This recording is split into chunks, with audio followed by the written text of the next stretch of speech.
say scripted curriculum, I mean the teacher is told what to say and when to say it. Vermont design involves the entire community setting learning expectations. No Child Left Behind uses experts chosen by federal government. The Vermont design encourages children to question authority. No Child Left Behind only pays attention to right answers on multiple choice tests. The Vermont design, complete with children's artwork, is 25 pages long. The No Child Left Behind K-3 curriculum imperatives take up 196 pages. And the Democrats say that they're going to change things, that what's wrong with No Child Left Behind is that it's not fully funded. So they want to pour more money down a cesspool. No Child Left Behind requires that every child be tested according to his chronological age, so that if you have a 7th grader with special needs making good progress on a 4th grade level, when it comes time to take the standardized test, which is required by No Child Left Behind, she has to take it, the 7th grade test, even though all of her work is geared for 4th grade. It's a fast food model for schools. Everything is standardized so that it looks the same all across the country. It's supposed to be as predictable as possible. Teachers are given a script.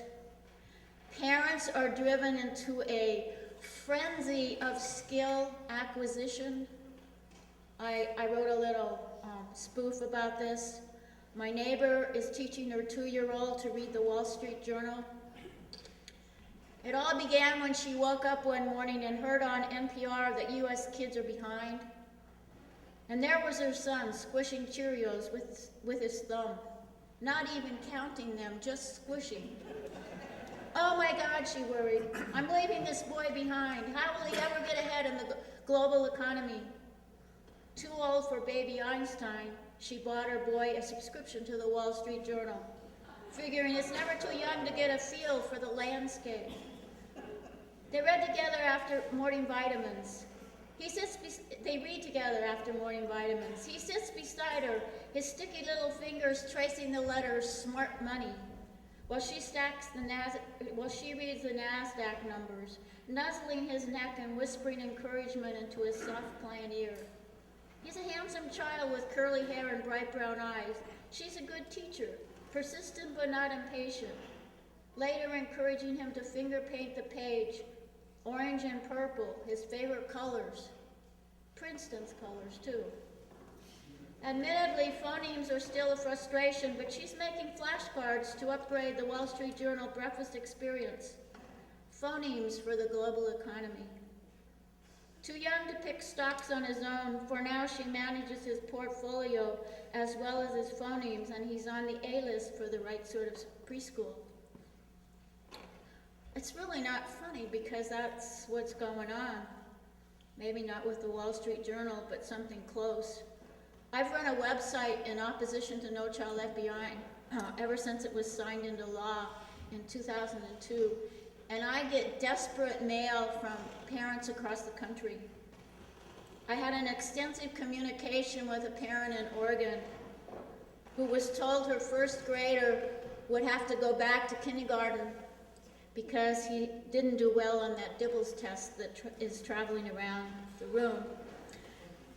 And I asked her if her son was a deliberate sort of kid, careful in how he did things. She said, "How did you guess?" And I said, because a careful, deliberate person is going to have a very hard time on a speed test, particularly on a speed test that makes no sense.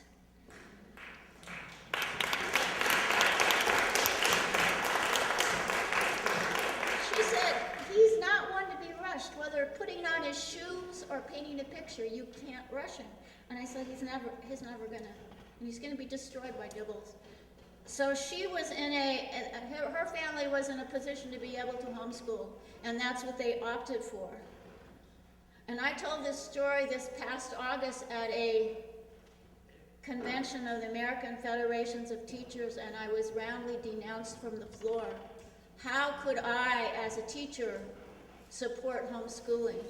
And I answered my denouncers that how can I support the destruction of a child in any school situation?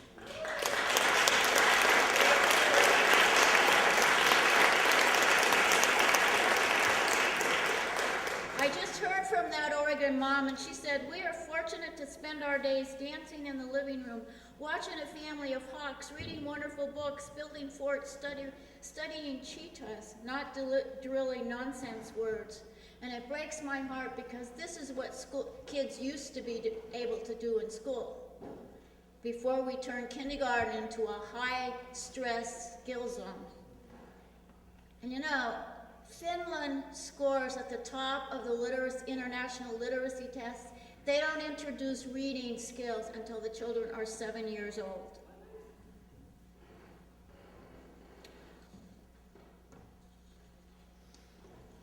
Lately, some Vermont parents have got in touch with me asking about the standardized test that's required by the federal government. We used to test several times in elementary school, but the federal government requires us to standardize tests in every grade 3 through 8. And these parents felt that there's too much emphasis on the test in the schools here in Vermont, and they asked me what would happen if they opted out. And I went through channels and to find out. I had several conversations with people at the state education department who had to admit that kids can opt out, but if they opt out, their school gets a 0. And that's actually very serious in terms of the federal government policy. As a Vermont principal of a small school said, if the school gets a 0, it could mean the difference of if the school gets a 0 for that child's score, it could mean the difference of his school being labeled a success or a failure. And if the school is labeled a failure, then the real estate values are at risk.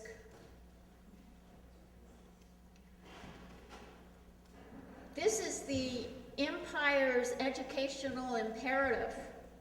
Regard kindergartners as future workers of the global economy and put real estate values on the back of every 8-year-old. And I really wonder if that's what we want for our children.